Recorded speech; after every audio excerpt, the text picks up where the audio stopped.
Welcome to Catholic Mom Talks. Tonight I was thinking about a subject that's not very often talked about, and that's about modesty.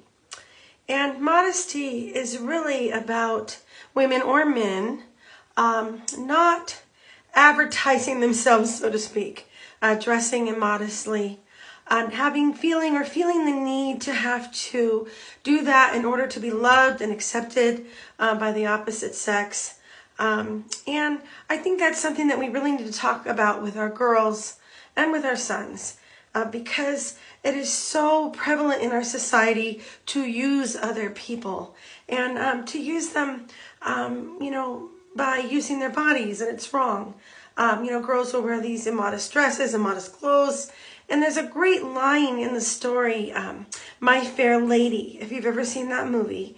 And Eliza was a poor flower girl that was taken by this professor to make her into something she really wasn't, which was, royalty or someone that was a dignitary.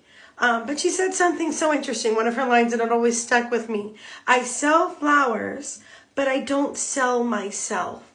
So in other words, we don't need to advertise ourselves. We are sacred. We have a lot of dignity. And when we have respect for ourselves, other people will have respect for us.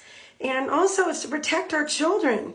I come from an experience when I was a young girl, both in junior high school and in college.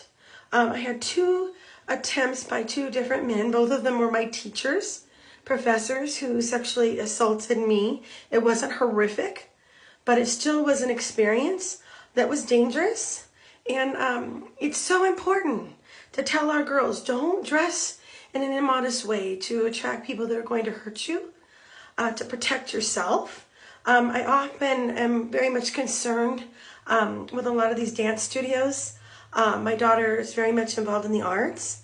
And sometimes these dance studios for our kids are not dancing very ladylike, I guess you could say. They're very suggestive, and it's sexualizing our children.